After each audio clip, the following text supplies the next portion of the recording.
Pertama-tama marilah kita panjatkan puji syukur kita kepada Allah Subhanahu wa taala yang telah memberikan kesehatan kepada kita sehingga kita dapat berkumpul di ruangan ini. Ini adalah kegiatan yang sesuai judulnya. Judulnya itu apa, Bu? Pengimbasan modul 14 budaya positif. Iya, sesuai ya. Sesuai dari budaya positif inilah kita makanya berkumpul di sini. Bapak Ibu, kegiatan ini adalah saya apresiasi kepada Bapak Ibu yang bisa mencapai CGP dan yang mau mengikuti kegiatan ini. Jadi nggak semua sekolah bisa seperti ini. Kalau saya bangga sekali setiap kegiatan sekolah penggerak di pantai atau di sekolah mana, SMP 1 tetap ada. Saya tetap ada ikut hadir di dalam kegiatan itu. Saya terima kasih sama Bapak Ibu atas atas kemauan, kompetensinya, kemudian motivasi dirinya yang bagus.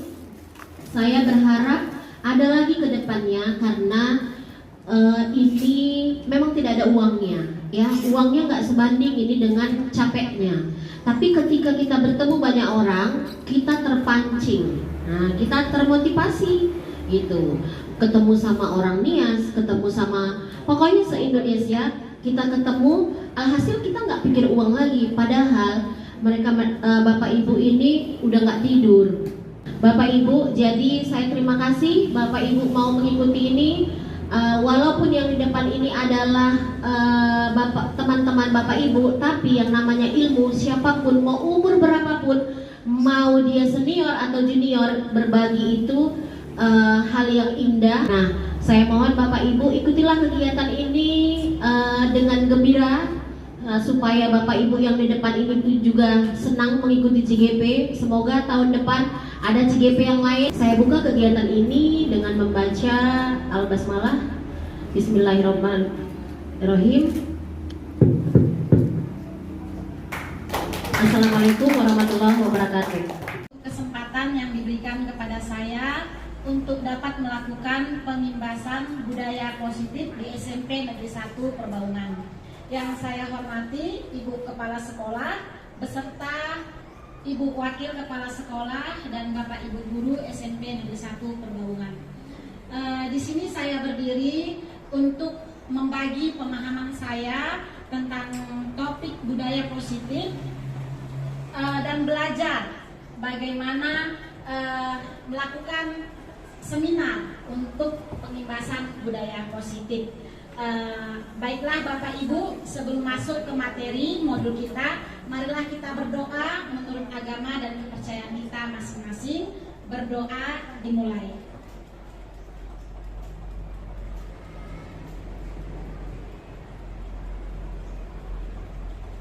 Berdoa selesai.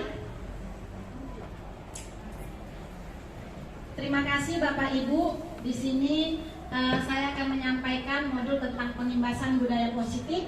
Sekali lagi saya berdiri di sini bukan untuk mengajari, tapi berbagi pemahaman tentang apa yang telah saya pelajari sebagai calon guru penggerak angkatan 7 Kabupaten Sendang Bedagai, Provinsi Sumatera Utara. Dalam modul ini kita akan belajar bagaimana budaya positif membentuk karakter murid, guru, dan visi misi sekolah. Selain itu, kita juga belajar bagaimana memproses disiplin positif dalam budaya sekolah yang nantinya akan menjadi perubahan baru yang menggerakkan seluruh komponen sekolah. Materi ini diharapkan dapat menjadi pembelajaran, tempat untuk berproses, wadah untuk berdiskusi, dan menumbuhkan semangat satu dengan yang lainnya agar dapat tercipta pribadi-pribadi yang kontrol penuh pada diri dan karakter yang kuat menjadi penggerak bagi para guru serta segenap tatanan komponen sekolah untuk memajukan pendidikan di Indonesia. Topik pembahasan modul modul budaya positif materinya ada 6, yaitu yang pertama adalah disiplin positif dan nilai-nilai kebajikan universal. Yang kedua adalah teori motivasi, hukuman dan penghargaan serta restitusi. Yang ketiga adalah keyakinan kelas. Keempat, kebutuhan dasar manusia dan dunia berkualitas. Yang kelima, restitusi, yaitu 5 posisi kontrol. Dan keenam, restitusi, yaitu segitiga restitusi. Budaya sekolah menurut Dill dan Peterson adalah tradisi dan kebiasaan keseharian yang dibangun dalam jangka waktu yang lama oleh guru, murid, orang tua, dan staf administrasi yang bekerja sama dalam menghadapi berbagai krisis dan pencapaian. Untuk itu perlu mewujudkan sekolah sebagai tempat belajar yang menyenangkan dan berpihak pada murid sehingga budaya positif dapat tercipta dalam lingkungan sekolah.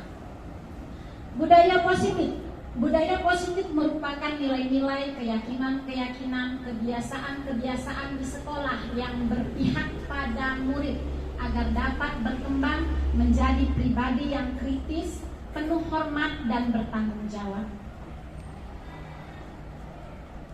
Budaya positif diawali dengan perubahan paradigma cara kita berpikir. Seseorang bisa berubah dari paradigma stimulus respon kepada pendekatan teori kontrol. Stephen R. Covey pada bukunya Principle Centric Leadership mengatakan bahwa bila kita ingin membuat kemajuan perlahan sedikit-sedikit, ubahlah sikap atau perilaku Anda. Namun bila kita ingin memperbaiki cara-cara utama kita, maka kita perlu mengubah kerangka acuan kita. Ubahlah bagaimana Anda melihat dunia, bagaimana Anda berpikir tentang manusia. Ubahlah paradigma Anda, skema pemahaman dan penjelasan aspek-aspek tertentu tentang realitas. Perubahan paradigma teori kontrol, ilusi kontrol Dr. William Glasser, yaitu tentang ilusi bahwa guru mampu mengontrol murid, bahwa semua penguatan positif, efektif dan bermanfaat. Ilusi bahwa kritik dan membuat orang merasa bersalah dapat menguatkan karakter, dan ilusi bahwa orang dewasa memiliki hak untuk memaksa. Siapa sesungguhnya yang memiliki kontrol? Kalau kita lihat dari tabel stimulus respon dan teori kontrol, bagaimana stimulus respon kita mencoba mengubah orang agar berpandangan sama dengan kita. Di dalam teori kontrol harusnya kita berusaha memahami pandangan orang lain tentang dunia. Selanjutnya, perilaku buruk dilihat sebagai suatu kesalahan. Di dalam teori kita melihat bahwa semua perilaku memiliki tujuan. Dalam stimulus respon, orang lain bisa mengontrol saya. Dalam teori kontrol, hanya saya yang bisa mengontrol diri Anda, diri kita. Saya bisa mengontrol orang lain. Dalam teori kontrol, kita tidak bisa mengontrol orang lain. Selanjutnya, pemaksaan ada pada saat rujukan gagal. Pada teori kontrol, kolaborasi dan konsensus menciptakan pilihan-pilihan baru. Selanjutnya, dalam stimulus respon, model berpikir menang atau kalah. Pada teori kontrol kita berpikir tentang menang dan menang, win-win solution. Sesungguhnya yang memiliki kontrol penuh atas diri kita adalah diri kita sendiri. Oke? Kita masuk ke makna disiplin. Diana Golson dalam bukunya Restructuring School Discipline menyatakan bahwa arti kata disiplin berasal dari bahasa Latin, yaitu disciplina, yang artinya belajar. Kata disiplin juga berasal dari akar kata yang sama dengan disciple atau murid, pengikut. Untuk menjadi seorang murid atau pengikut, maka seseorang harus paham betul alasan mengapa mereka mengikuti suatu aliran atau ajaran tertentu, sehingga motivasi yang terbangun adalah motivasi intrinsik, bukan ekstrinsik. Ki Hajar Dewantara maupun Diana Gosen, kedua pakar pendidikan mengartikan disiplin sebagai bentuk kontrol diri, yaitu belajar untuk kontrol diri agar dapat mencapai suatu tujuan yang mulia. Tujuan apa yang dimaksud adalah nilai-nilai kebajikan universal. Apa itu nilai-nilai kebajikan universal? Nilai-nilai kebajikan universal berarti nilai-nilai kebajikan yang disepakati bersama, lepas dari suku, bangsa, agama, bahasa, maupun latar belakangnya. Nilai-nilai ini merupakan payung besar dari sikap kita untuk berperilaku, atau nilai-nilai ini merupakan fondasi kita berperilaku. Nilai-nilai kebajikan adalah sifat-sifat positif manusia yang merupakan tujuan mulia yang ingin dicapai di setiap individu. Dalam rangka menciptakan lingkungan positif, salah satu strategi yang perlu kita ingat adalah penerapan disiplin di sekolah kita. Apakah telah efektif? Apakah masih perlu ditinjau kembali? Apa sesungguhnya arti dari disiplin itu sendiri? Apa kaitannya dengan nilai-nilai kebajikan? Pertanyaan pemantik, apakah Anda setuju dengan pernyataan ini? Untuk pertanyaan yang pertama, Bapak Ibu, hukuman dapat mendisiplinkan anak. Apakah kita setuju? Ada yang berkata setuju, ada yang berkata tidak. Oke, saya minta alasannya ya Bapak Ibu yang menyatakan setuju. Oke, silahkan Ibu. Baik, terima kasih. Hukuman dapat mendisiplinkan anak. Nah, seandainya seorang anak itu tidak disiplin dan kita biarkan begitu saja, maka anak itu tidak akan berubah. Dia tidak akan tahu kesalahannya, akan apa yang diperbuatnya.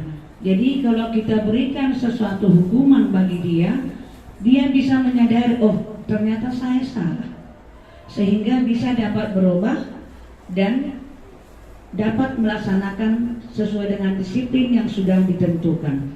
Terima kasih. Oke, terima kasih untuk Ibu YG ya, karena sudah memberikan pendapat dan alasannya. Tadi ada juga Ibu yang menyatakan tidak setuju. Boleh Ibu berikan alasannya Ibu, silahkan. Ibu NL ya.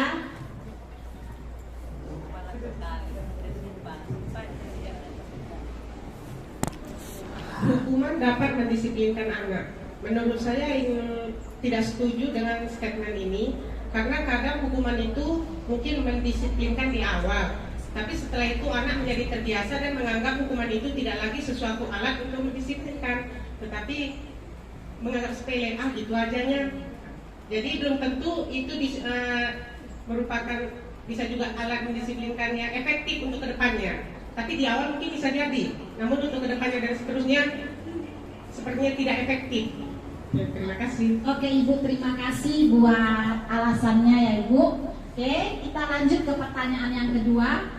Pemberian hukuman dengan hal positif seperti membaca atau membersihkan halaman sekolah dapat meningkatkan disiplin anak. Setuju atau tidak?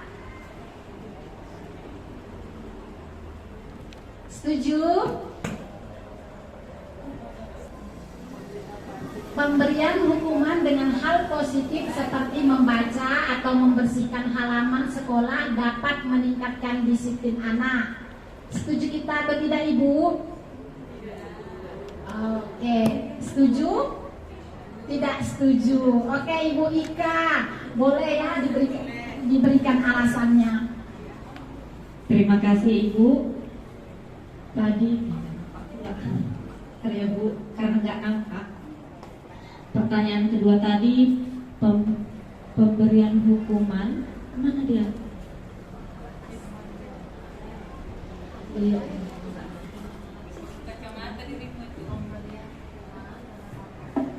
Pemberian hukuman dengan hal positif seperti membaca atau membersihkan halaman sekolah dapat meningkatkan kedisiplinan anak.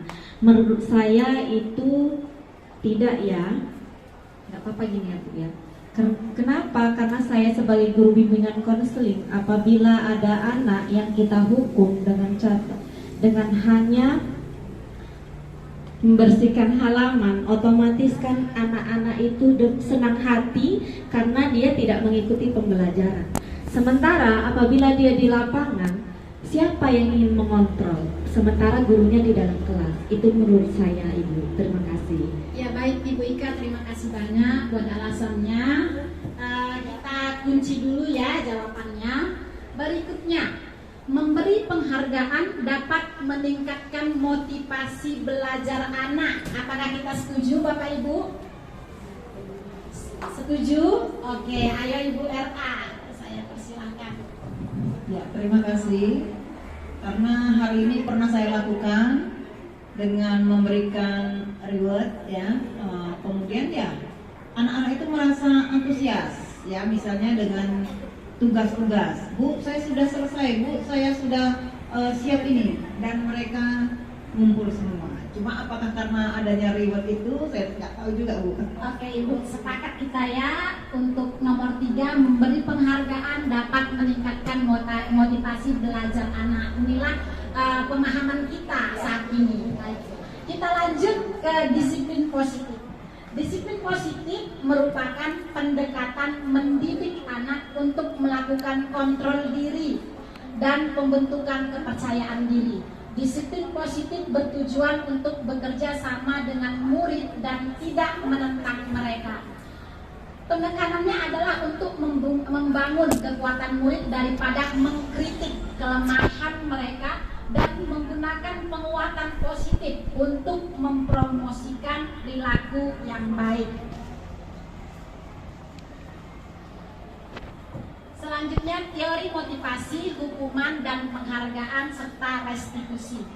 Diana Dawson dalam bukunya Restructuring School Discipline menyatakan ada 3 motivasi perilaku manusia. Yang pertama adalah untuk menghindari ketidaknyamanan atau hukuman.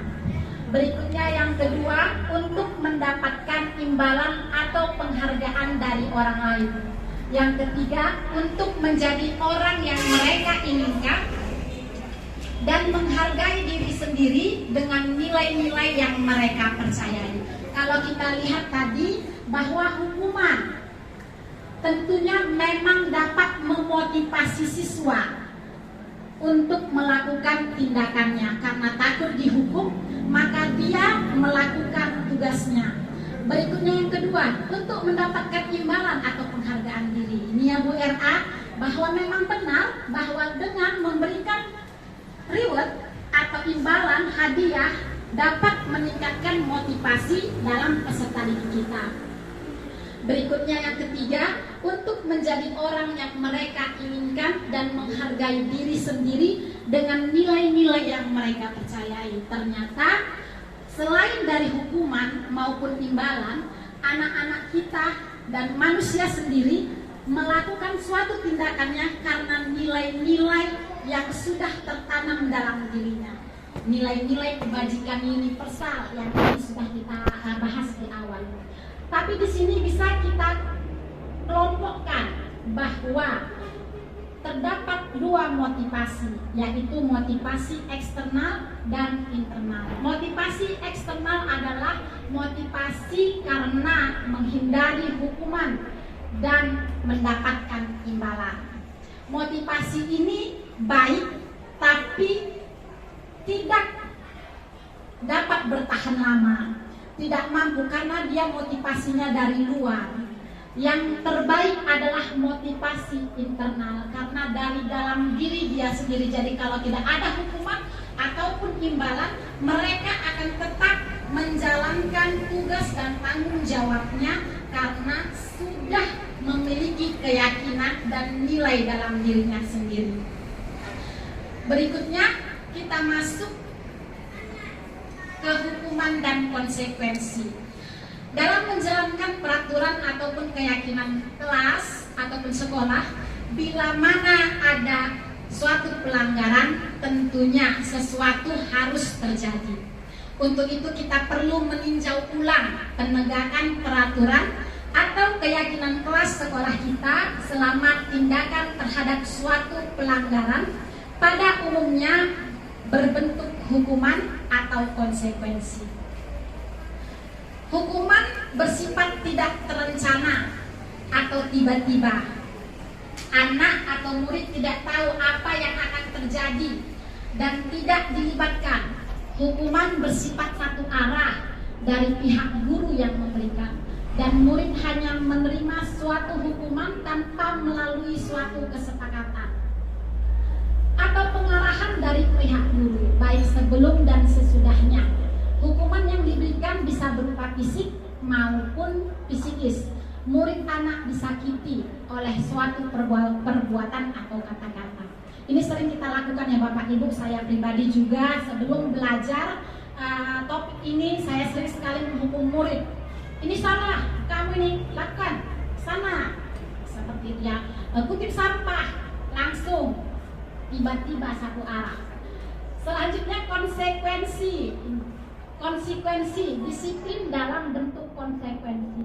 Ini kalau konsekuensi sudah terencana, sudah disepakati, sudah dibahas dan disetujui oleh murid dan guru. Seringnya Bapak Ibu ketika kita di kelas, kita berembuk sama murid, berdiskusi, nih kalau nggak ngerjakan PR nanti minggu depan apa sanksinya, apa hukumannya. Hukuman itu udah kita sepakati. Selanjutnya ketika dia tidak mengerjakan tugasnya, ya kita hukum, nggak boleh marah ya, kan sudah kesepakatan, kan ada konsekuensi seperti itu. Dan mereka mengerti, oh iya sudah kesepakatan. Oke. Seperti lato-lato sekarang ya Bapak Ibu, banyak nih anak-anak yang bawa lato-lato di kelas. Saya bilang, ini sekali lagi ya Ibu dengar lato-latonya dimainkan, Ibu akan tarik dan tidak Ibu kembalikan. Dimainkan, saya tarik dan tidak dikembalikan, dan mereka bilang, Ibu kita sudah sepakat. Siap Ibu, karena sudah kesepakatan, sudah itulah yang namanya konsekuensi. Kita lanjut, yuk mari Ibu kita sama-sama menjawab pertanyaan ini, apakah hukuman atau konsekuensi. Mencatat 100 kali di dalam buku kalimat, saya tidak akan terlambat lagi karena terlambat ke sekolah. Hukuman, oke kita kunci ya. Lari mengelilingi lapangan basket 2 kali karena terlambat. Karena terlambat hadir di sekolah. Hukuman, oke. Murid diminta untuk push up 15 kali. Oke. Poin yang keempat, menggantikan kertas tugas teman yang telah dicoret-coret. Konsekuensi. Membersihkan tumpahan air di meja tulis. Oke. Berikutnya, murid disuruh untuk tidak mengenakan sepatu. Hukuman. Ayo, hukuman atau konsekuensi? Oke, kita lihat ya. Berikutnya, lari mengelilingi lapangan basket. Ayo, konsekuensi. Kita lihat jawabannya ya Bapak Ibu. Oke. Yang pertama tadi hukuman, yang kedua hukuman, yang ketiga hukuman, keempat konsekuensi, kelima konsekuensi, hukuman dan konsekuensi. Oke. Bisa ya Bapak Ibu? Kita masuk ke penghargaan. Ya, oke. Terima kasih ya Ibu. Ternyata ada pertanyaan dari Ibu Etel. Oke Bu Etel.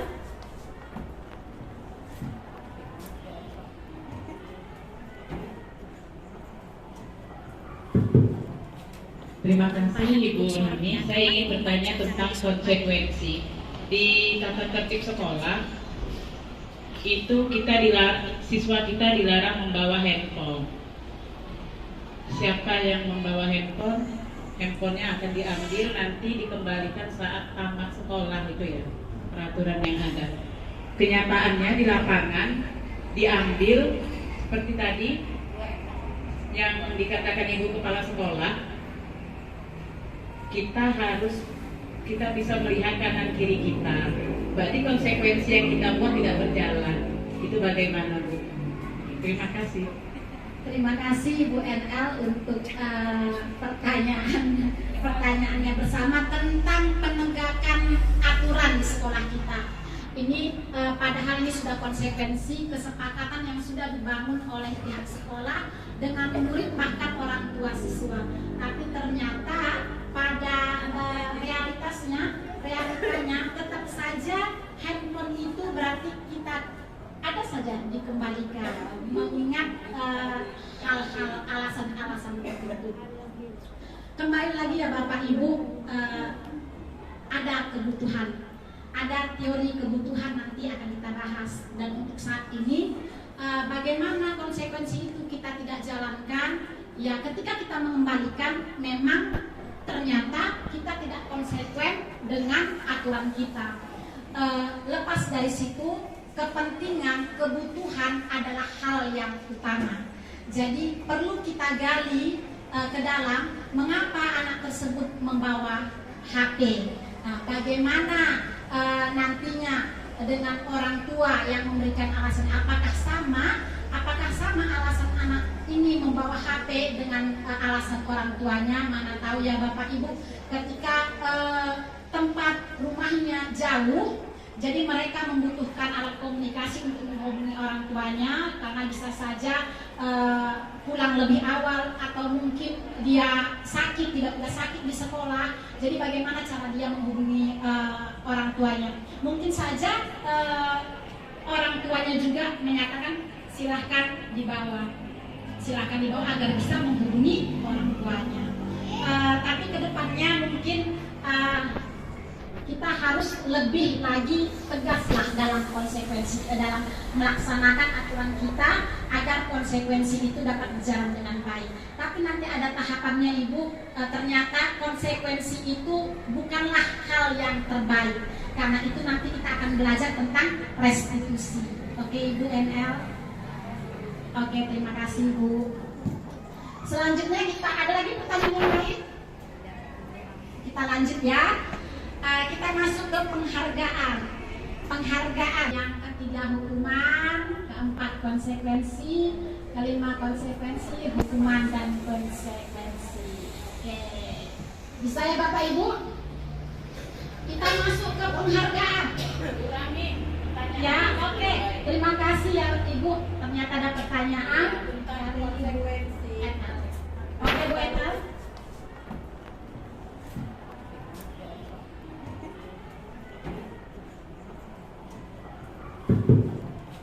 Terima kasih Ibu Hani. Saya ingin bertanya tentang konsekuensi di tata tertib sekolah.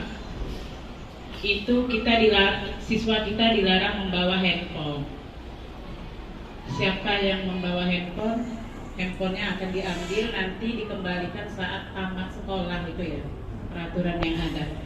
Kenyataannya di lapangan diambil seperti tadi yang dikatakan Ibu Kepala Sekolah. Kita bisa melihat kanan kiri kita. Berarti konsekuensi yang kita buat tidak berjalan. Itu bagaimana Bu? Terima kasih. Terima kasih Bu NL untuk pertanyaannya bersama tentang penegakan aturan di sekolah kita. Ini padahal ini sudah konsekuensi kesepakatan yang sudah dibangun oleh pihak sekolah dengan murid bahkan orang tua siswa. Tapi ternyata pada realitanya tetap saja handphone itu berarti kita ada saja dikembalikan mengingat hal-hal alasan-alasan tertentu. Kembali lagi ya Bapak Ibu, ada kebutuhan, ada teori kebutuhan nanti akan kita bahas, dan untuk saat ini bagaimana konsekuensi itu kita tidak jalankan ya ketika kita mengembalikan memang ternyata kita tidak konsekuen dengan aturan kita. Lepas dari situ kepentingan, kebutuhan adalah hal yang utama. Jadi perlu kita gali ke dalam mengapa anak tersebut membawa HP. Nah, bagaimana nantinya dengan orang tua yang memberikan alasan, apakah sama alasan anak ini membawa HP dengan alasan orang tuanya? Mana tahu ya Bapak Ibu, ketika tempat rumahnya jauh, jadi mereka membutuhkan alat komunikasi untuk menghubungi orang tuanya karena bisa saja pulang lebih awal, atau mungkin dia sakit, tidak sakit di sekolah. Jadi bagaimana cara dia menghubungi orang tuanya? Mungkin saja orang tuanya juga menyatakan silahkan dibawa agar bisa menghubungi orang tuanya. Tapi kedepannya mungkin kita harus lebih lagi tegaslah dalam konsekuensi, dalam melaksanakan aturan kita agar konsekuensi itu dapat berjalan dengan baik. Tapi nanti ada tahapannya Ibu, ternyata konsekuensi itu bukanlah hal yang terbaik. Karena itu nanti kita akan belajar tentang restitusi.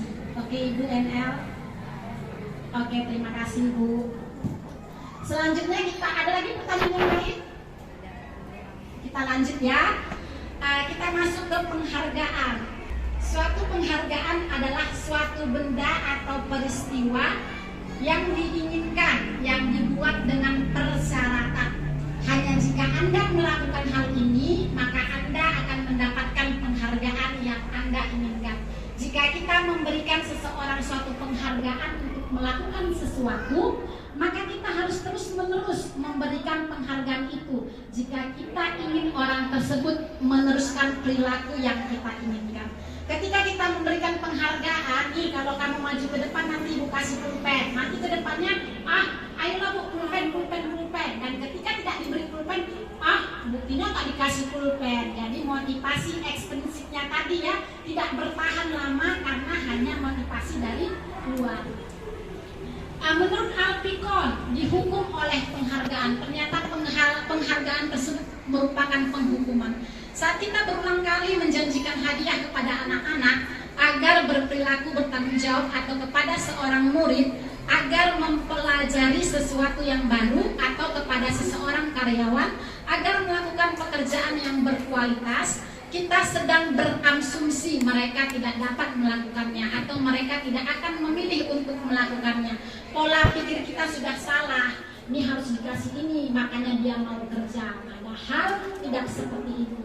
Selanjutnya Alpikon dalam bukunya Punishment by Rewards mengemukakan baik penghargaan maupun hukuman adalah cara-cara mengontrol perilaku seseorang yang menghancurkan potensi untuk pembelajaran yang sesungguhnya. Jadi ketika kita memberikan penghargaan ataupun hukuman yang terus-menerus, tentunya akan menghancurkan potensi dalam diri si anak. Menurut Kohn, secara ideal tindakan belajar itu sendirilah adalah penghargaan sesungguhnya. Jadi ketika anak tersebut belajar, maka hal itulah yang merupakan suatu penghargaan. Oke, kita lanjut. Kita masuk ke restitusi. Sebuah pendekatan untuk menciptakan disiplin positif. Saya pribadi kemarin semenjak masuk CGP baru tahu nih apa ada istilah yang namanya restitusi. Kalau enggak, saya hanya tahu hukuman konsekuensi. Hukuman dan konsekuensi. Ternyata ada restitusi, yaitu sebuah pendekatan untuk menciptakan disiplin positif.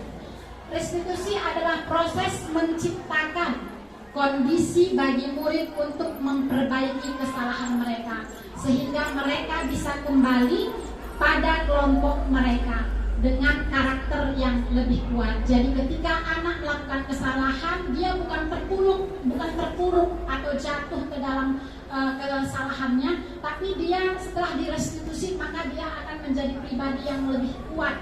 Karakternya akan berubah ke arah yang lebih positif. Anak-anak akan belajar dari kesalahan mereka. Berikutnya, restitusi memperbaiki hubungan. Restitusi adalah tawaran, bukan paksaan. Jadi anak sendirilah yang menawarkan apa yang akan dilakukannya ke depan. Berikutnya, restitusi menuntun untuk melihat ke dalam diri anak. Restitusi mencari kebutuhan dasar yang mendasari tindakan dari si anak. Restitusi fokus pada karakter, bukan tindakan. Restitusi menguatkan. Restitusi fokus pada solusi. Restitusi mengembalikan murid yang berbuat salah pada kelompoknya. Kalau selama ini dalam penerapan disiplin kepada siswa kita, tadi kita sudah bahas bahwa sering sekali hanya hukuman dan konsekuensi. Ternyata dengan restitusi dampak yang diterimanya membuat dia menjadi pribadi yang lebih baik lagi, mampu memunculkan idenya untuk memperbaiki kesalahannya dan mencari solusi, dan mengembalikan tentunya murid kepada kelompoknya dengan pribadi yang lebih kuat. Oke, kita lanjut. Ini Bapak Ibu tentang identitas gagal dan identitas sukses. Bisa kita lihat hukuman akan berdampak negatif. Selanjutnya kalau konsekuensi dia netral, memberi untuk menerima dulu, lainnya impas, netral dia kalau konsekuensi, karena sudah salah wajib seperti ini sudah selesai. Berikutnya restitusi tentunya ke arah yang positif agar perubahan karakter dari diri siswa kita. Oke Bapak Ibu, sampai di situ apakah ada pertanyaan? Tidak ada, lanjut ya. Yuk kita lanjut. Sebelum itu masih semangat Bapak Ibu? Semangat. Mana suaranya semangat 3 kali Bapak Ibu? Semangat. Terima kasih Bapak Ibu. Kita masuk ke keyakinan kelas. Oke. Keyakinan kelas adalah sesuatu yang diyakini, yaitu nilai-nilai kebajikan universal yang disepakati secara tersirat dan tersurat, lepas dari latar belakang suku, negara, bahasa, maupun agama, bersama berasal dari penyatuan pikiran untuk menjadi nilai-nilai kebaikan untuk diturunkan di kelas. Jadi Bapak Ibu, kita diminta untuk membuat keyakinan kelas kita. Tadi kepotong gara-gara Jadi ini mati. bagaimana caranya pembentukan keyakinan kelas tersebut? Keyakinan kelas bersifat lebih abstrak daripada peraturan yang lebih rinci dan konkret. Keyakinan kelas berupa pernyataan universal. Pernyataan keyakinan kelas senantiasa dibuat dalam bentuk positif. Misalnya jangan membuang sampah, itu kan negatif ya, jangan membuang sampah, ada kata jangan. Sebaiknya buanglah sampah pada tempatnya. Seperti itu ya Bapak Ibu. Keyakinan kelas hendaknya tidak terlalu banyak sehingga mudah diingat dan dipahami oleh semua warga kelas. Jadi cukup 5 atau 7 poin butir keyakinan kelas di kelas kita. Keyakinan kelas sebaiknya sesuatu yang dapat diterapkan di lingkungan kita. Semua warga kelas hendaknya ikut berkontribusi dalam pembuatan keyakinan kelas lewat kegiatan curah pendapat. Jadi di kelas kita minta semua anak-anak kita memberikan nilai-nilai apa, keyakinan apa yang diyakininya di dalam kelas untuk menciptakan kenyamanan kelas kita.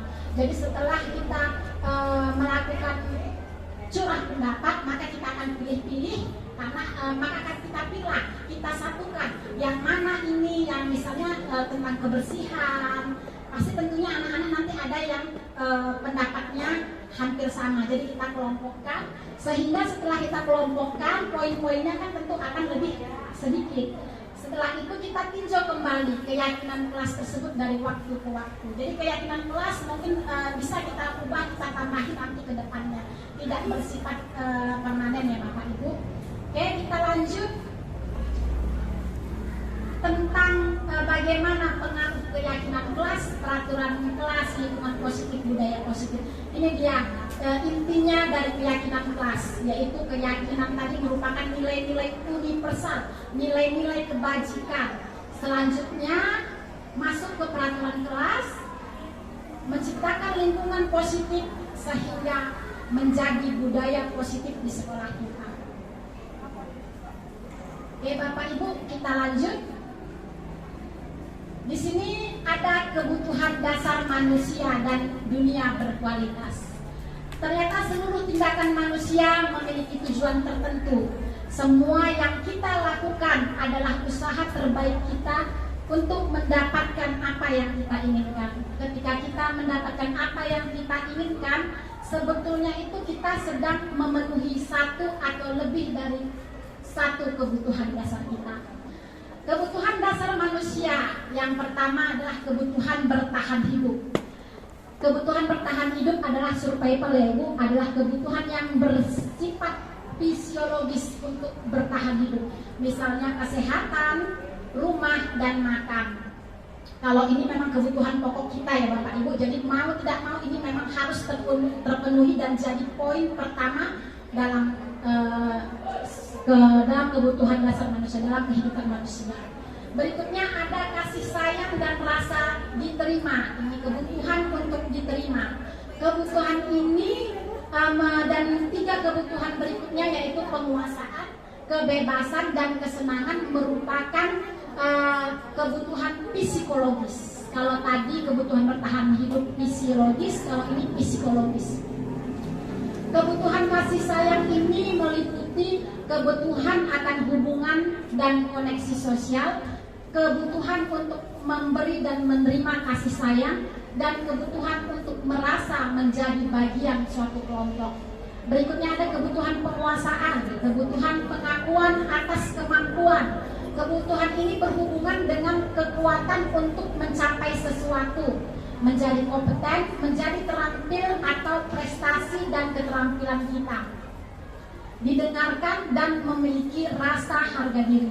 Berikutnya kebebasan, kebutuhan akan pilihan. Kebutuhan untuk bebas adalah kebutuhan akan kemandirian, otonomi, membuat pilihan, dan mampu mengendalikan arah hidup seseorang. Berikutnya kesenangan, kebutuhan untuk merasa senang, yaitu kebutuhan akan kesenangan untuk mencari kesenangan, bermain, dan tertawa. Oke, lanjut. Kebutuhan dasar manusia di sini tugas mandiri kita ya. Saya akan bagikan suatu kuesioner angket untuk Bapak Ibu. Silahkan diisi ya Bapak Ibu. Ibu Nelly tolong.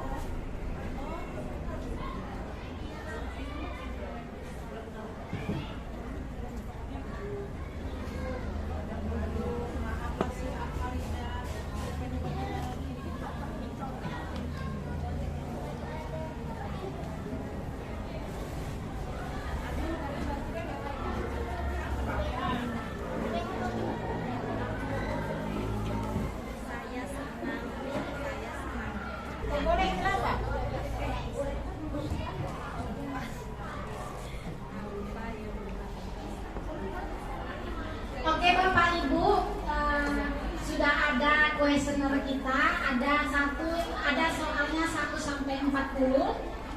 Silakan Ibu isi di setiap poinnya mana yang Ibu rasa yang paling Ibu sesuai dengan kebutuhan Ibu, sesuai dengan apa yang Ibu rasakan lah. Isi saja dengan sejujur-jujurnya.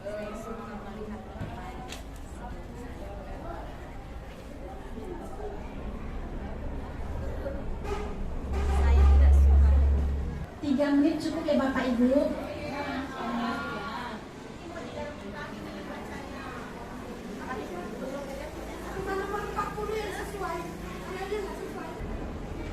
Oke Bapak Ibu, kalau kita lihat-lihat soalnya, menurut Ibu, pertanyaan nomor 1 sampai 10 kira-kira mencerminkan kebutuhan apa ya? Kebutuhan kasih sayang, ya benar ya, kebutuhan kasih sayang dan rasa diterima. Berikutnya, kalau poin 11 sampai 20 adalah ya, iya benar sekali, kekuasaan. Untuk poin 21 sampai 30 adalah kebebasan. Berarti untuk poin 31 sampai 40 adalah kesenangan. Oke Bapak Ibu, selanjutnya lihatlah hasil Anda yang mana yang paling besar angkanya. Jadi poin 1 sampai poin 10 Ibu jumlahkan berapa total nilainya. Poin 11 sampai poin 20 Ibu jumlahkan total nilainya. Sama juga poin 21 sampai 30 Ibu jumlahkan total nilainya. Berikutnya 31 sampai 40 ditotalkan jumlah nilainya. Setelah Ibu totalkan, Ibu lihat-lihatlah kelompok mana yang paling besar nilainya, dari 1 sampai 10 atau poin 11 sampai 20 atau 21 sampai 30 atau 31 sampai 40. Poin yang keberapa? Boleh saya tanya Ibu Yeni udah selesai? Oke Ibu, kira-kira di kelompok mana ini Ibu?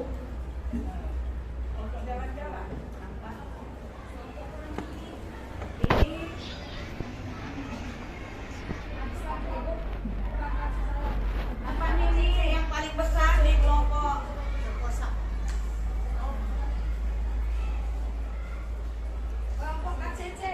Oke nya J.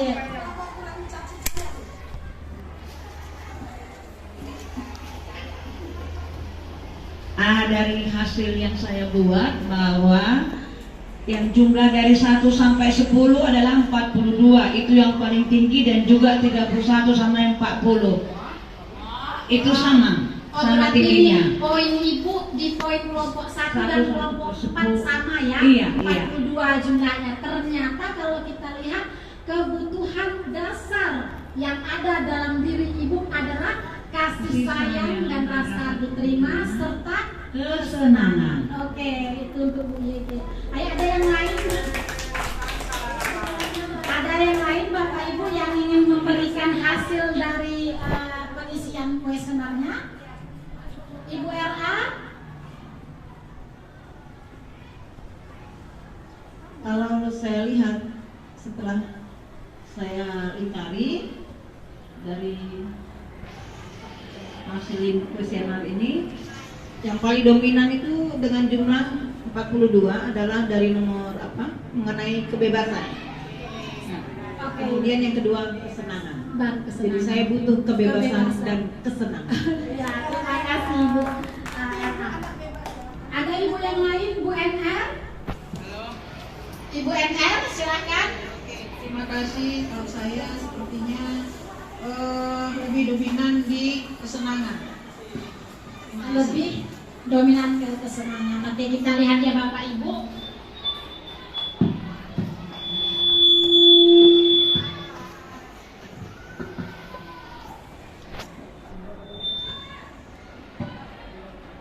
Poin kedua katanya, apakah kira-kira hasilnya sesuai dengan yang Anda rasakan selama ini?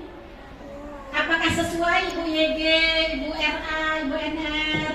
Ibu, apakah Anda telah bisa memenuhi kebutuhan dasar Anda sesuai dengan tingkatan yang Anda butuhkan? Apa yang Anda rasakan bila kebutuhan Anda tidak terpenuhi? Kira-kira apa perasaan Anda jika kebutuhan Anda tidak terpenuhi? Bu Rida. Oh, stres.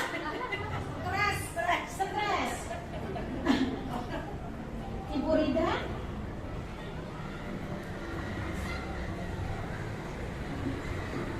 Kalau saya, jika kebutuhan saya tidak terpenuhi sesuai dengan harapan saya akan merasa kecewa, sedih, dan saya akan tanya diri saya sendiri, kenapa saya tidak bisa memenuhi kebutuhan itu. Seperti itu kira-kira. Jadi seperti uring-uringan kita ya Ibu ya. Selanjutnya yang 4. Pernahkah Anda berusaha memenuhi kebutuhan dasar Anda dengan cara yang negatif? Ketika tidak terpenuhi, apakah kita pernah memenuhi kebutuhan dasar tersebut dengan cara yang negatif? Bagaimana Ibu? Tidak pernah. Semua dengan cara yang positif. Oke, terima kasih. Yuk kita lanjut.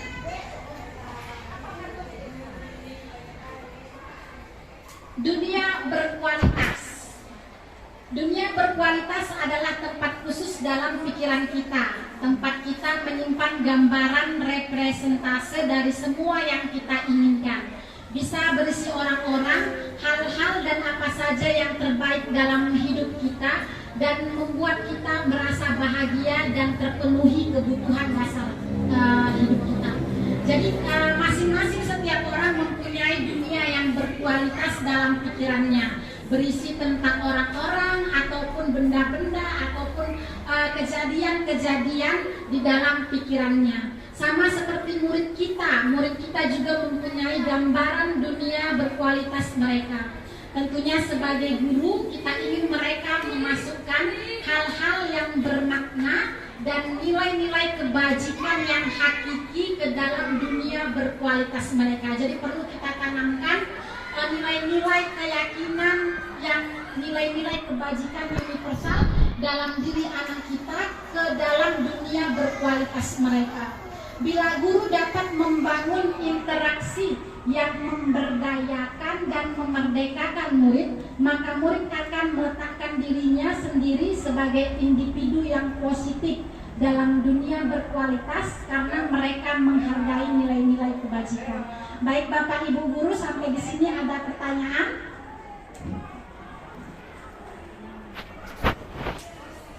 Bisa lanjut? Masih semangat?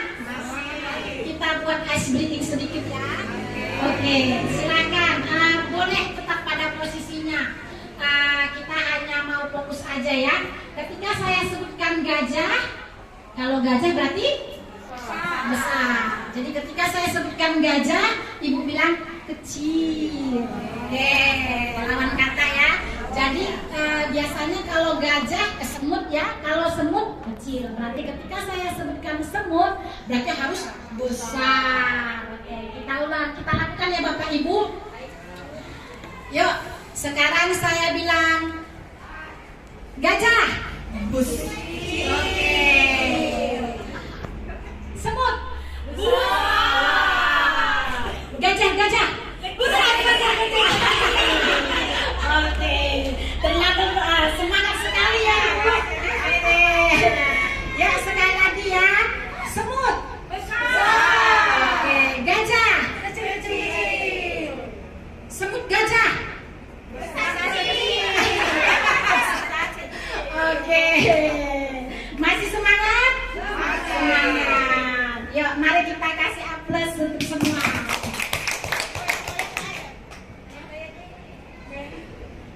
Bisa kita lanjut sekarang Bapak Ibu. Kita masuk ke restitusi 5 posisi kontrol. Diana Gassen dalam bukunya Restructuring School Discipline mengemukakan bahwa guru perlu meninjau kembali penerapan disiplin di dalam ruang kelas mereka selama ini. Apakah telah efektif? Apakah berpusat memerdekakan dan memandirikan murid? Bagaimana dan mengapa? Melalui serangkaian riset dan berdasarkan pada teori kontrol Dr. William Glasser, Gassen berkesimpulan ada 5 posisi kontrol yang diterapkan seorang guru, orang tua ataupun atasan dalam melakukan kontrol. Kelima posisi kontrol tersebut adalah penghukum, pembuat rasa bersalah, teman, pemantau, dan manajer. Jadi ada 5 posisi kontrol.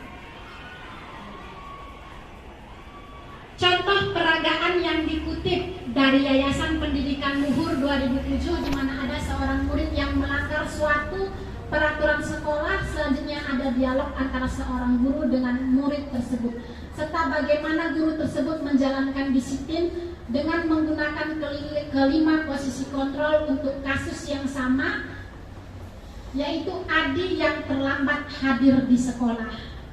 Boleh saya minta tolong kepada Ibu Ida untuk membaca penghukumnya, Ibu. Ibu YG.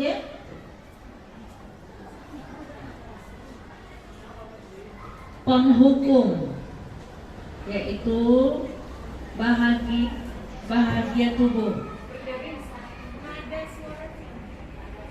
nada suara tinggi, bahasa tubuh, mata melotot, dan jari menunjuk-nunjuk menghardik.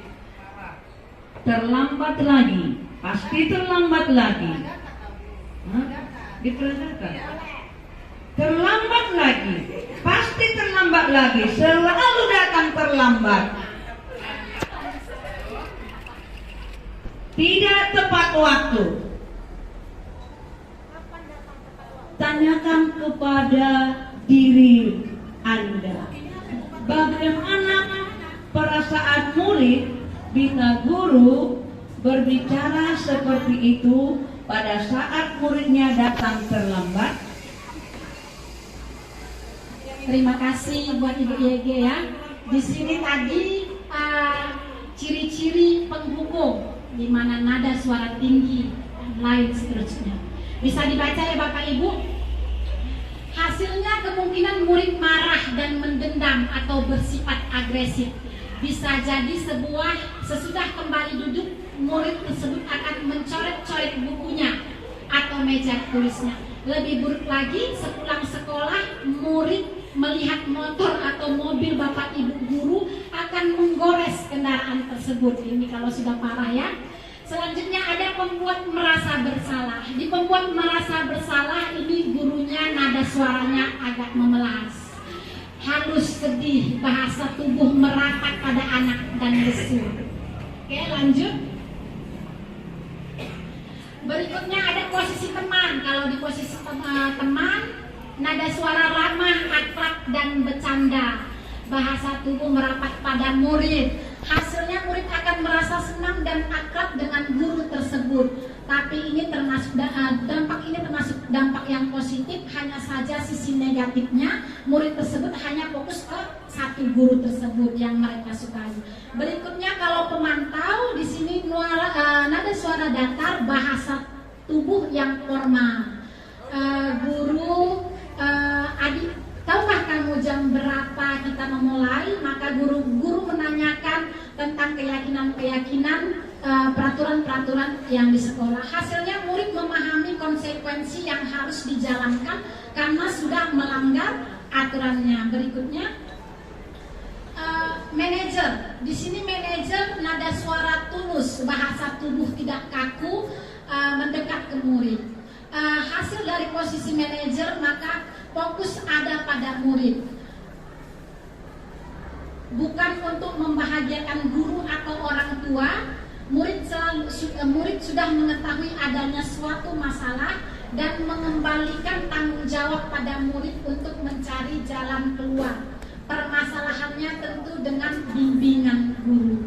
Posisi kontrol sebagai manajer adalah pilihan yang paling tepat untuk diaplikasikan karena guru berbuat sesuatu bersama dengan murid, mempersilahkan murid untuk mempertanggungjawabkan perilakunya, mendukung murid agar dapat menemukan solusi atas permasalahannya sendiri maupun kebutuhan orang lain, bukan untuk mengatur perilaku seseorang, membimbing murid untuk dapat mengatur dirinya. Seorang manajer mengembalikan murid tersebut ke kelompoknya dengan lebih baik dan kuat. Bisa kita lihat di situ guru bertanya, apakah kamu mengetahui jam berapa sekolah dimulai? Bagaimana kamu akan memperbaiki masalah ini? Selanjutnya guru memotivasi, apakah besok akan ada masalah untuk kamu agar bisa hadir tepat waktu? Selanjutnya guru mengetahui bagaimana perasaan murid diperlakukan seperti ini. Oke, kita lanjut. Ini tabel dari 5 posisi kontrol, yaitu penghukum dan pembuat orang merasa bersalah ternyata masuk ke identitas gagal. Teman dan pemantau identitas keberhasilan sukses, tapi kontrol dari luar, bukan dari dalam dirinya sendiri. Untuk identitas berhasil sukses, kontrol diri itu pada poin manajer. Kita lanjut. Sampai di situ ada pertanyaan Bapak Ibu? Mari kita lanjut. Mari kita jawab tentang pernyataan-pernyataan ini. Siapa kira-kira yang mengatakan, saya kecewa sekali dengan kamu? Kira-kira apa ini Bu? Teman, pemantau, pembuat rasa bersalah. Untuk poin kedua, kamu tidak pernah benar melakukannya. Menghukum.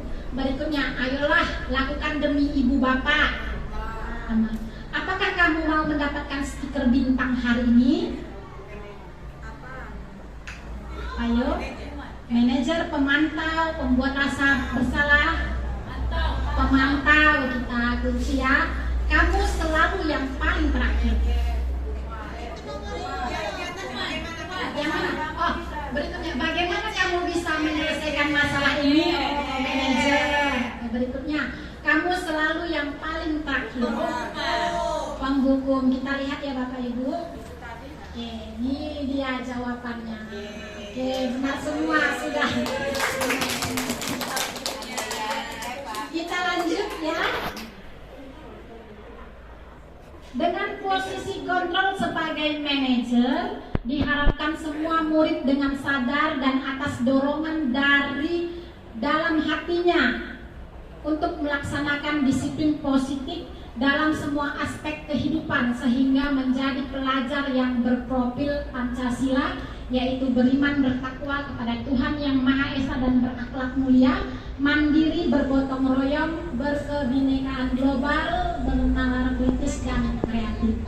Bapak Ibu, permasalahan pasti muncul dalam melaksanakan suatu perubahan maupun pendekatan yang dapat mengganggu stabilitas budaya positif di sekolah.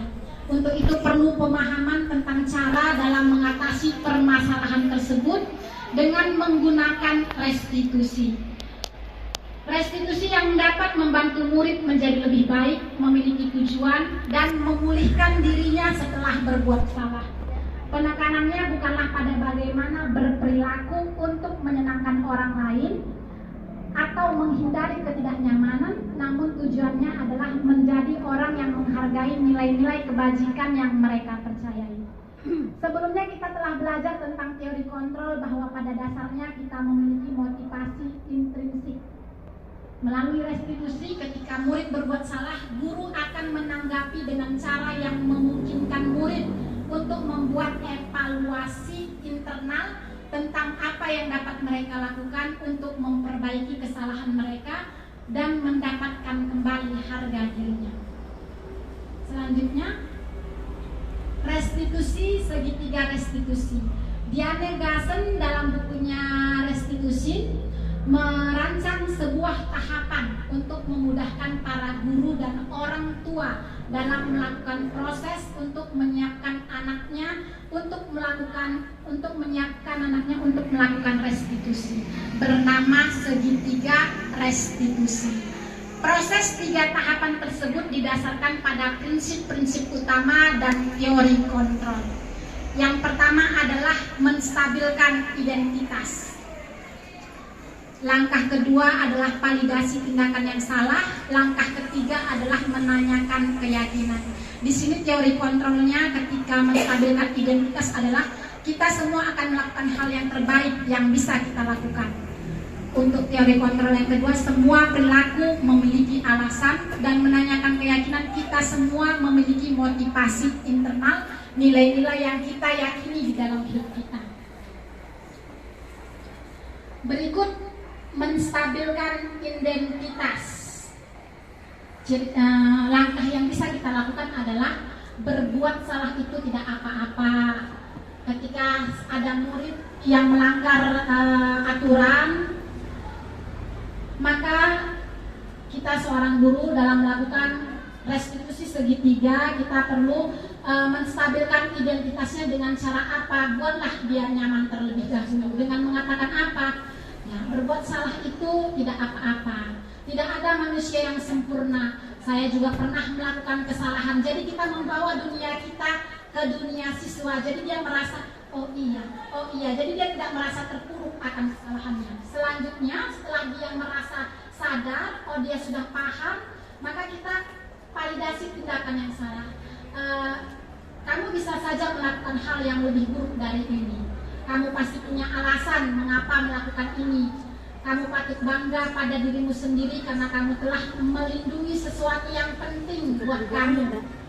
Kamu boleh mempertahankan sikap itu, tapi kamu harus menambahkan sikap yang baru. Ini Bapak Ibu seringkali anak-anak kita gara-gara ejekan orang tua, saya nggak senang, marah. Ya boleh seperti itu, tapi kita sampaikan kan masih ada cara yang lain. Habis baterainya. Selanjutnya kita tanyakan keyakinannya. Apa yang kita percayai sebagai kelas atau keluarga?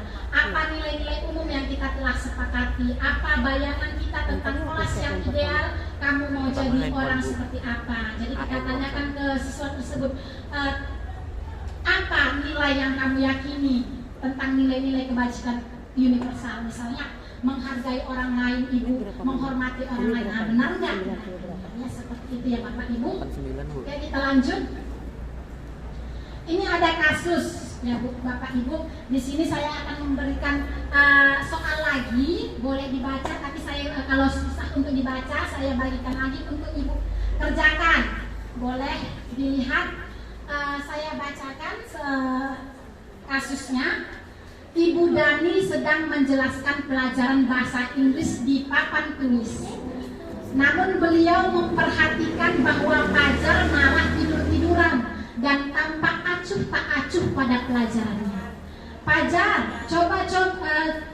coba jawab pertanyaan nomor 3. Maju ke depan dan kerjakan di papan tulis. Fajar pun tampak malas-malasan ke depan. Dan sesampai di depan papan tulis pun, Fajar hanya diam terpaku sambil memegang buku bahasa Inggrisnya dan memainkan spidol di tangannya. Ayo Fajar, makanya jangan tidur-tiduran, lain kali perhatikan. Sudah sana, duduk kembali. Kira-kira siapa yang bisa? Ini kejadian di kelas Ibu Dani. Fajar pun kembali duduk di bangkunya. Hal seperti itu ternyata sudah sering terjadi pada Fajar, seperti tidak memperhatikan, acuh tak acuh, dan nilai-nilainya pun tidak terlalu baik untuk pelajaran bahasa Inggris. Pada saat ditegur oleh Ibu Dani, Fajar hanya menjawab, tidak tahu Bu. Ibu Dani pun menjawab diri, gimana kamu Fajar, kamu tidak kasihan sama ibu ya? Ibu sudah capek-capek mengajarkan kamu, tidak kasihan sama ibu. Dan Fajar pun diam membisu. Oke, ada 4 pertanyaan. Kira-kira posisi kontrol apa yang diambil oleh Ibu Dani dalam pendekatannya kepada Fajar? Posisi apa kira-kira Bapak Ibu? Membuat rasa bersalah. Ada kata teman, oke. Manajer. Jadi sepertinya pembuat rasa bersalah dan teman. Oke. Selanjutnya kita masuk kedua ya. Membaca sikap Fajar. Kira-kira kebutuhan apa yang diperlukan oleh Fajar? Kasih sayang. Kasih sayang masuk ke perhatian. Tadi ada 5 kebutuhan dasar kita ya Ibu. Kebebasan. Boleh. Selanjutnya sepertinya kasih sayang dan kebebasan. Kita kunci. Berikutnya, bila mana Ibu Dani mengambil posisi sebagai pemantau? Dari pertanyaan nomor 3 jelas ya, sepertinya memang poin nomor 1 ini adalah sebagai teman dan pembuat rasa bersalah. Bila mana Ibu Dani mengambil posisi pemantau, apa yang akan dilakukan atau dikatakan olehnya? Pertanyaan-pertanyaan seperti apa yang akan diajukan? Jelaskan.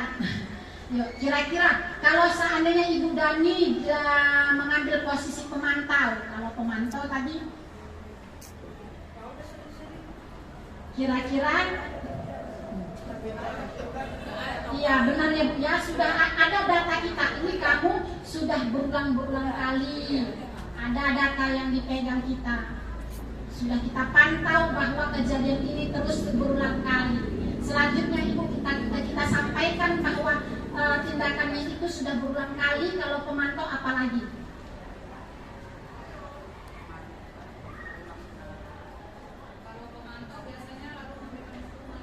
Baru kita berikan hukuman karena sudah tidak melanggar dan karena tidak mematuhi keyakinan dari kelas kita. Oke.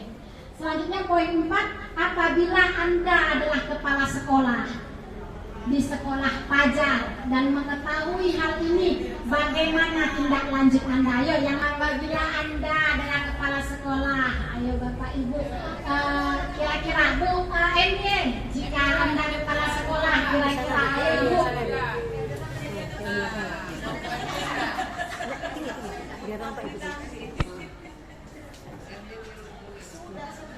Baik Bu, terima kasih. Saya akan coba menjawab pertanyaan Ibu.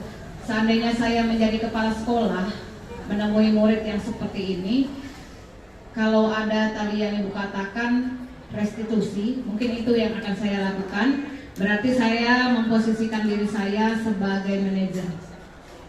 Jadi kita akan coba menyelesaikan masalah anak ini si Fajar. Mengapa dia demikian? Kita harapkan, kita tuntun dia untuk menemukan solusi sendiri terhadap masalah yang dihadapinya. Ya, kita tidak memberikan jalan keluar melalui diri kita, tapi kita hanya menuntun anak tersebut untuk bisa menemukan ide sendiri terhadap masalah yang dihadapinya. Itulah yang bisa kita lakukan ketika kita melakukan restitusi dengan posisi kita sebagai manajer. Terima kasih, Ibu. Terima kasih Ibu, jawabannya sangat baik sekali ya Ibu. Berarti di sini kita sudah bisa lah menyelesaikan kasus-kasus yang ada di sekolah kita. Kita harapkan penggunaan dari restitusi, Ibu. Tes. Udah mati ya.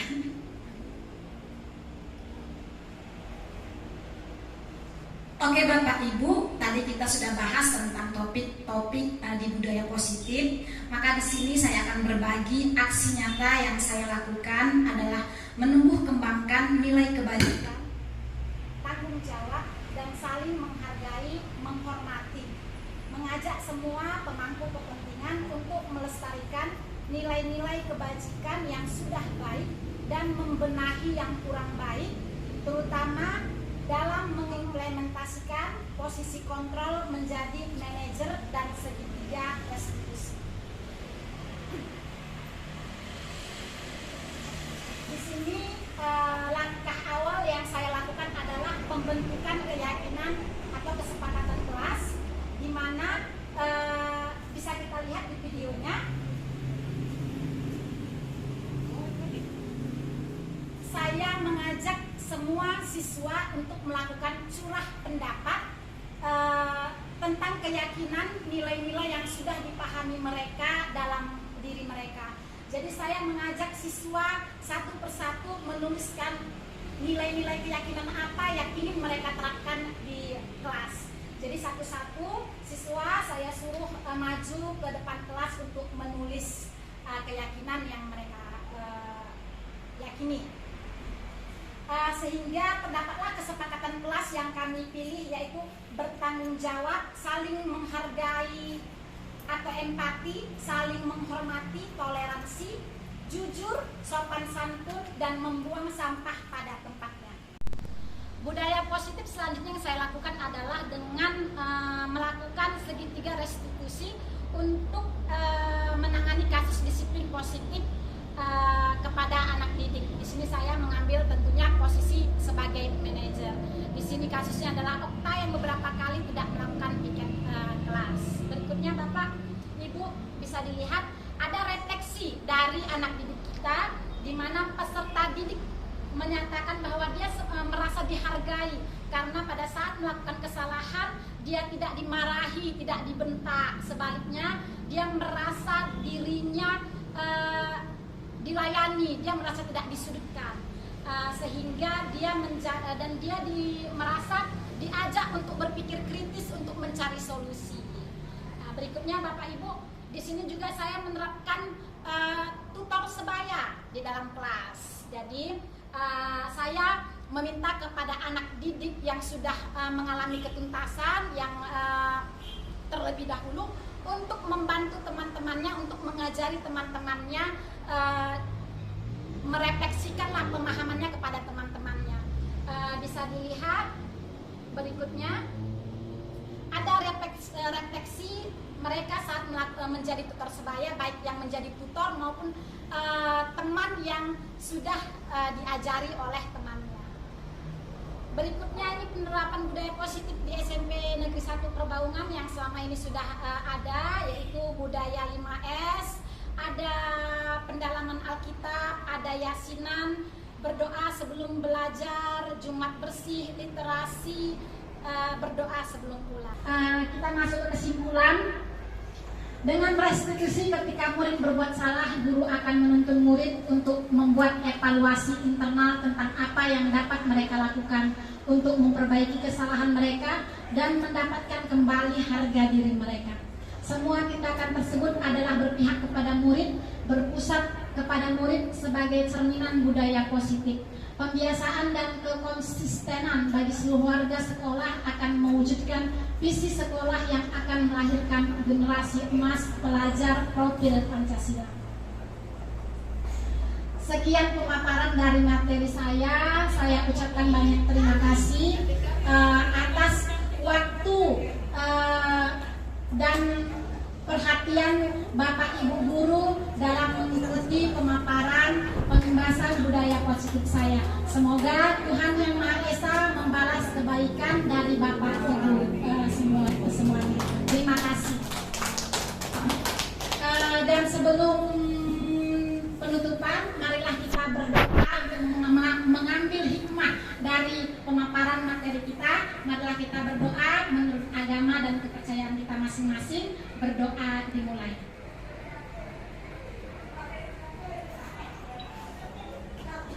Berdoa selesai.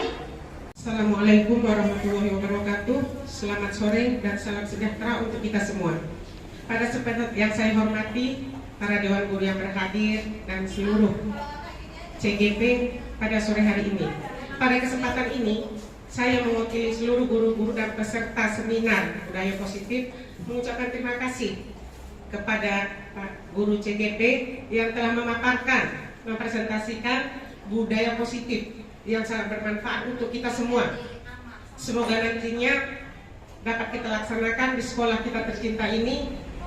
Ibu-ibu menjadi guru penggerak, sekolah kita sekolah penggerak, dan berefek kepada anak-anak kita, juga mereka menjadi murid-murid yang tergerak, bergerak, dan menggerakkan. Sehingga sekolah kita ini bisa bergerak ke arah yang lebih baik, menjadi sekolah penggerak yang memang betul-betul dalam arti yang sebenarnya semua unsur yang berada dalam sekolah ini memang bergerak ke arah yang lebih baik. Dan materi pada hari ini memang sangat luar biasa. Semoga dapat mengubah pola pandang dan sudut pandang kita yang selama ini mungkin masih salah, masih memakai pola-pola yang lama. Ternyata ada pola-pola yang terbaru, yang lebih efektif dan lebih modern dan lebih cocok untuk zaman sekarang ini. Dan itu kita dapatkan pada pagi hari ini, pada sore pagi hingga sore hari ini. Sekali lagi terima kasih kami kepada calon guru penggerak yang telah memaparkan budaya positif dari pagi hingga sore hari ini. Ini saja testimoni dari kami. Terima kasih. Semoga lebih sukses ke depannya untuk kita semua. Wassalamualaikum warahmatullahi wabarakatuh. Selamat sore. Assalamualaikum warahmatullahi wabarakatuh. Perkenalkan, saya Maya Sri Fatmi, guru SMP Negeri 1 Perbaungan. Dalam hal ini saya sebagai peserta pengimbasan budaya positif yang telah dilakukan oleh rekan CGP. Saya akan memberikan tanggapan testimoni dari apa yang sudah saya peroleh tadi. Menurut saya pengimbasan ini sudah sangat baik. Dalam hal ini saya mendapatkan paradigma baru tentang bagaimana sih bersikap terhadap siswa di kelas ataupun di luar kelas. Yang selama ini pola pikir saya itu ternyata salah. Setelah saya mengikuti pengimbasan budaya positif ini tadi, saya menjadi paham dan insya Allah apa yang saya terima tadi akan saya implementasikan dalam pekerjaan saya sebagai pendidik. Jadi saya ingin sekali murid-murid saya merasa nyaman, merasa bahagia berada di sekolah, dan pada akhirnya mereka juga dapat menerapkan budaya positif ini bukan hanya di sekolah, tapi juga di rumah mereka masing-masing. Mungkin ini yang dapat saya sampaikan, lebih dan kurangnya saya mohon maaf. Terima kasih. Assalamualaikum warahmatullahi wabarakatuh. Terima kasih buat kita hari ini, buat para bapak dan ibu guru yang hadir pada saat ini dalam acara seminar. Saya sebagai ikut dalam seminar ini merasa senang dan bahagia dan menambah ilmu, yaitu tadi seminar adalah budaya positif, dan dari sini saya dapat bahagia, dapat ilmu dari seminar hari ini. Bagaimana budaya positif itu dapat kita terapkan di dalam sekolah kita SMP Negeri 1 Perbaungan ini. Dan tadi pada saat Ibu memberikan persentase seminarnya sangat baik dan semuanya dengan jelas, dan tayangan persentasenya juga sangat jelas dan sangat menarik. Dan mudah-mudahanlah Ibu dapat berhasil di dalam menjadi guru penggerak. Terima kasih.